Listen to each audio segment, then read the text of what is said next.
We'll call People versus Austin Wright, 25 CR 1212. I'll take appearances. Ms. Raines. Morning, Your Honor. Katie Raines on behalf of the people. Thank you. And sir, if you'd say your full name, please. I am the living, breathing man, Austin James Wright, Jr. Mr. Wright, I will consider that you have entered your appearance. I will say that I acknowledge your non-conventional entry each time requested. I don't know if that's an attempt to lodge an attempt at a sovereign citizen entry to suggest that the court does not have jurisdiction over you. I will simply let you know if at any time I'm not aware of whether or not Austin Wright is present, I will have to issue a warrant for his arrest. I acknowledge your appearance, Mr. Wright. You have entered that appearance. There is no need for such a warrant this morning. Good morning to you and Ms. Raines.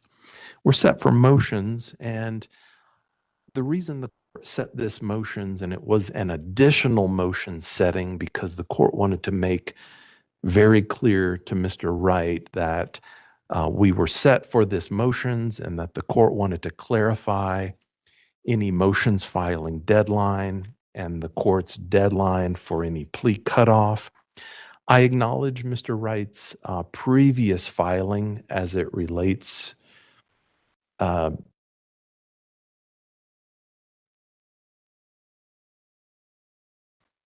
Wright, you filed a motion on August 4, 2025, and the court previously ruled on that. I acknowledge it just once again because the court recognizes that there have not been additional filings since then.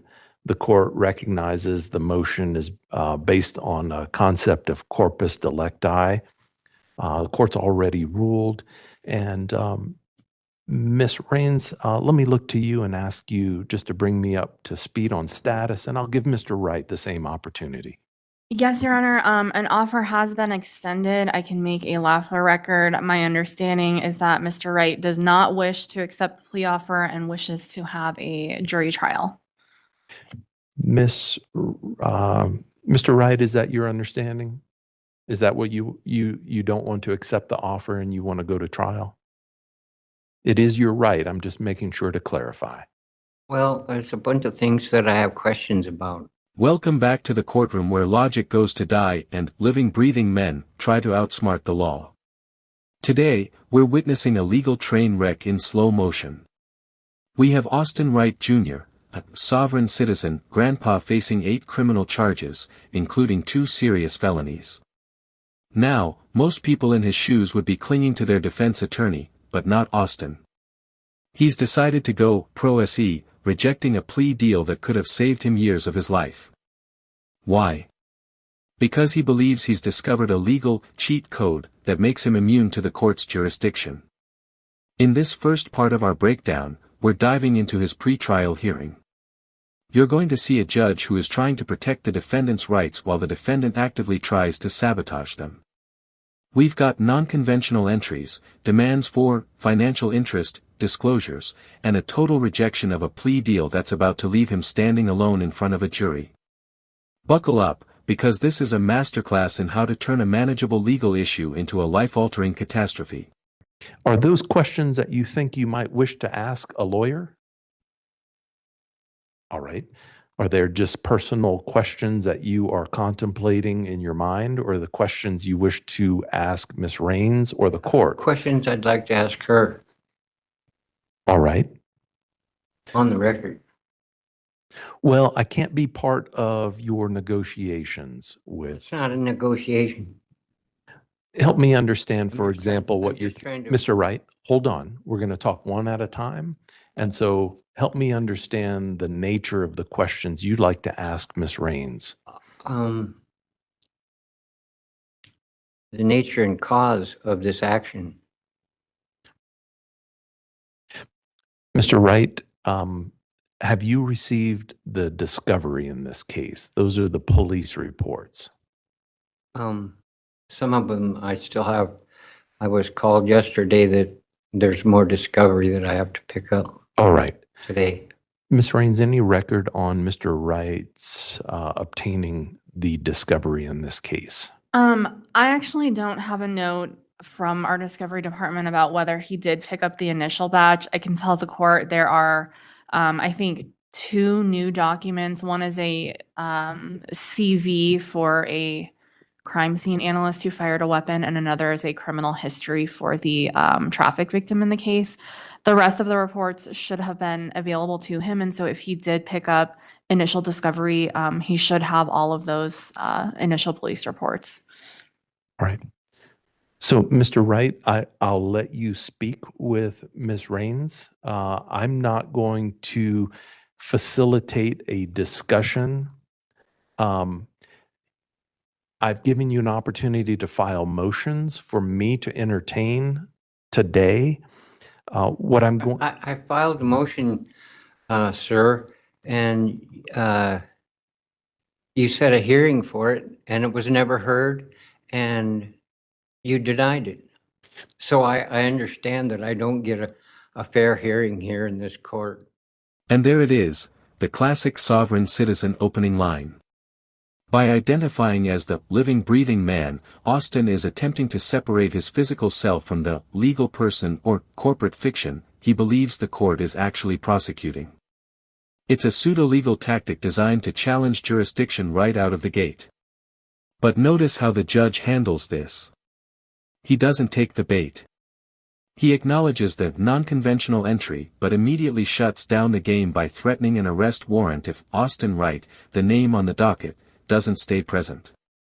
It's a subtle but powerful reminder, the court doesn't care about your philosophical definitions of personhood, they care about the body in the chair. Austin is playing a game of semantics, but the judge is playing for keeps. And I also would like to know the financial interest of all the parties in this room to the outcome or the process in this courtroom. Mr. Wright, your motion that you filed implicating corpus delicti, which I read to be pertaining to your challenge of facts and circumstances constituting an alleged breach of law, I recognize that the matter was bound over from county court to district court on June 18, 2025. In light of the charges, I don't see that you had an opportunity for a preliminary hearing. The court does not have to go through a probable cause determination other than what's afforded by law. And when there's an opportunity for a preliminary hearing, your motion I read to be one in which there is challenge of probable cause. I previously denied that request based on your plea of not guilty, your challenge that there's insufficient law. Look, I didn't plead not guilty. Mr. Wright, You entered that plea for me Mr. Wright, you're interrupting me, sir. from the bench. Mr. Wright, you interrupted me and I'm going to finish talking. First of all, you asked me why I had not given you a hearing on that motion. That motion I ruled on. I don't find anything further that requires a presentation of evidence or further hearing. I gave you until November 12 to file any additional motions. None were filed. Today we're set for that motions hearing. Mr. Wright, I've given you that opportunity. As far as your not guilty plea, I'm not going to cause delay waiting on you to enter yourself a plea of not guilty. So I entered it on your behalf, which is the option preserving your constitutional rights if you do not enter a plea of guilty. So that's why I've done Attention to anybody's constitutional rights, and you don't try the law and you don't try the facts. Let's talk about the sweet deal Austin is about to throw away.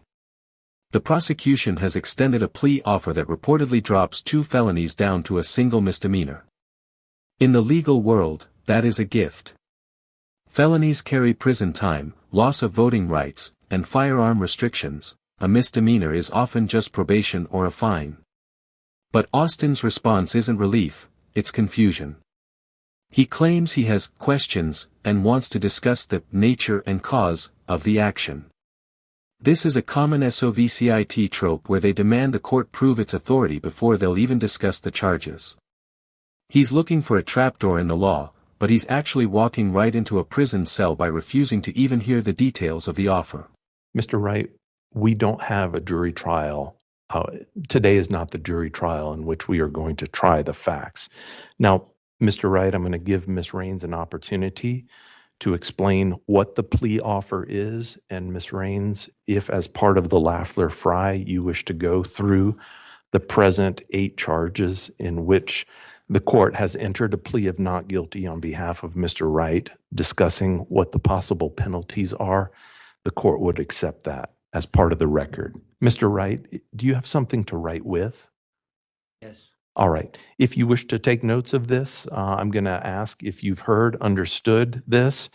This is giving some context of whether or not you understand there was a plea offer, possible consequences, and if you wish to then not accept that offer, which you do not have to take, and you certainly do have a right to a trial, including a jury trial. I don't accept the offer. I understand. That is very clear, but I need to make sure as part of the record what the offer is, because I don't know what it is, and we're going to make a record for your benefit what that offer is that Right. you're declining. So this is a court of record. Ms. Raines. Yes, Your Honor. I will go through the original 8 charges first. As to both counts 1 and 2, they are both Class 5 felonies. They carry the possibility of up to 1 to 3 years in the Department of Corrections. There are also probation-eligible offenses. Count 3 is a traffic 2 offense that carries a possibility of jail from 10 to 90 days or a fine of $150 to $300 or both. Driving under the restraint is a traffic infraction A. It carries a possibility of a fine between $15 and $100. Count 5 is a traffic infraction B that carries the same possible penalty as count 4. Count 6 is also a traffic infraction B, so same possible penalties as the 2 previous there. No insurance is also it's a traffic 1, so it carries a possibility of jail from 10 days to 1 year or a fine of $300 to $1,000 or both fine and imprisonment. And count 8 is a traffic infraction A, which again carries a fine of no less than $15 but up to $100. The plea offer that was extended to Mr. Wright in this case contained 2 charges that he would have pled guilty to. One was a defective vehicle, which was a traffic infraction A, so a fine of between $15 and $100, as well as a plea to a misdemeanor 1, possession of an illegal weapon, which carries the possibility of up to 364 days in jail or up to a $1,000 fine or both. That plea would have required Mr. Wright to forfeit the weapons that law enforcement discovered during their investigation. And part of the agreement was that I would not have objected to a probationary sentence. This moment highlights the danger of representing yourself. Austin is asking about the nature and cause of the action, which is essentially him asking, what did I do and why am I here? The judge's response is perfect. Have you received the discovery? Discovery is the evidence, the police reports, the witness statements, the literal nature of the case. Austin admits he hasn't even picked up the latest batch of evidence. He's arguing about constitutional theory while the prosecution is prepping crime scene analysis and weapon reports. It's like bringing a philosophical poem to a knife fight. He's trying to fight the law, but he's completely ignoring the facts that are being stacked against him. That was emailed to Mr. Wright on October 10th of 2025. Mr. Wright, were you able to hear and understand Ms. Raines' statement of the charges, the possible penalties if you were convicted, and the plea offer? I comprehend what she said. All right. And Mr. Wright, I think you have made it very clear to me, but I wanted to make sure that you understood that. Is this plea offer to plead to a traffic A with a fine of $15 to $100 and a Class 1 misdemeanor possession of an illegal weapon with an agreement that you would forfeit the weapon and no objection to probation. Is that something that you do not wish to enter into and that you wish to rather proceed to trial on all counts 1 through 8?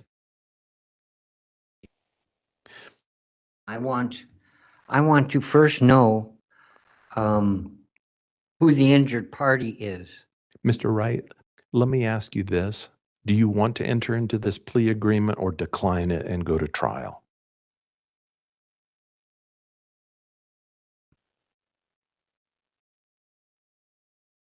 Do you want to go to trial and not enter into that plea agreement? Because you answered yes, but I didn't know what you were answering yes to. I'm giving you a chance to clarify. I do not want to enter into the plea agreement, and I still do not consent to the authority of this court over my person, my body. Here comes the victim card. Austin claims he isn't getting a fair hearing because the judge denied a previous motion based on corpus delicti, a legal principle often misinterpreted by SOVCITs to mean that if there's no physical victim, there's no crime. Since the judge already ruled on this, he won't let Austin rehash it. Austin interprets following the rules as being unfair. Then, he pivots to asking about the financial interest of the parties in the room. This is a common SOVCIT trope where they demand the court prove its authority before they'll even discuss the charges. He's looking for a trapdoor in the law, but he's actually walking right into a prison cell by refusing to even hear the details of the offer. And it's come to my knowledge that there could be financial interest in the process of this court, of each of the individuals in this court. Mr. Wright. That's a conflict of interest. Mr. Wright, anything else, sir? No.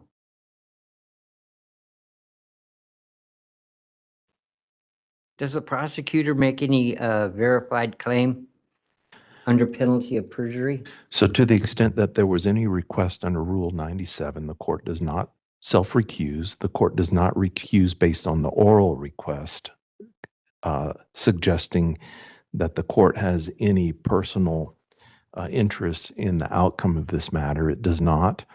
The court has no association with the parties or the outcome of this matter other than that of one of a professional association as disclosed in these proceedings. We currently are set for trial to begin January 14. It's a 3-day trial with all times beginning at 8 o'clock. Mr. Wright, I'll give you the same courtesy and opportunity, but I'll ask Ms. Raines first. Ms. Raines, anything further for the record on behalf of the people? No, thank you. Mr. Wright, there are certain things that you are saying that I don't fully understand. It may be that you have some questions of Ms. Raines that you may wish to discuss in person by way of email or otherwise. Mr. Wright, anything further, sir? Is the prosecutor making a verified claim under the penalty of perjury? The court recognizes the complaint and information that was filed May 28, 2025, supported with the affidavit in support of warrantless arrest that was filed May 23, 2025. The court has read that. While there was not opportunity for a preliminary hearing, as Mr. Wright was out of custody, the matter was bound over. The court has no obligation to conduct a probable cause determination. In reviewing the affidavit in support of warrantless arrest, the court does not have concern as to probable cause in review of the affidavit in support of warrantless arrest, which the court finds to be sufficient in light of the charges. Mr. Wright, I'm trying to be quite generous with you to make record Anything else, sir?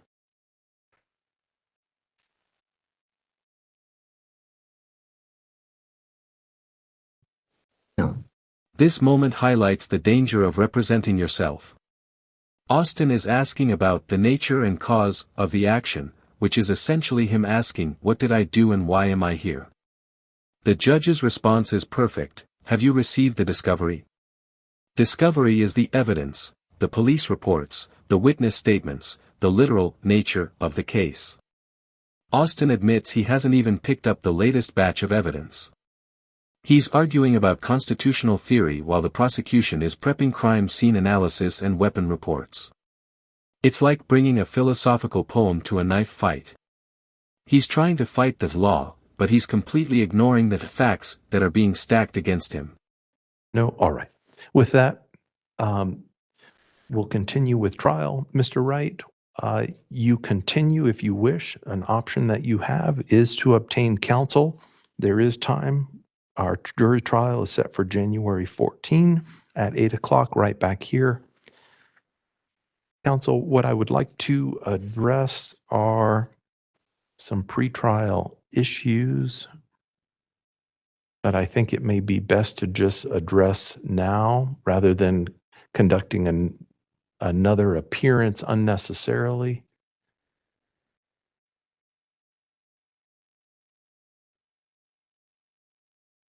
In respect for Mr. Wright's time, and I recognize he has to then come into court every time we have a hearing. Ms. Raines may be in the vicinity already, so trying to consider Mr. Wright's availability as well. Let me print this out just briefly for my note-taking benefit, and then I'll address some things about trial and what that will look like. Mr. Wright, Ms. Raines, I'll have you out here shortly, and I also recognize because I went late on another matter, we got a late start, and that was no one's fault but mine. My apologies to you.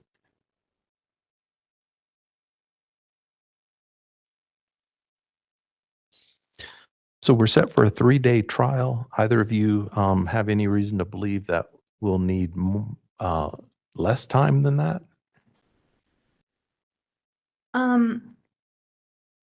I think that's a safe estimate based on the nature of the issues that may arise during trial. But evidence-wise, I expect we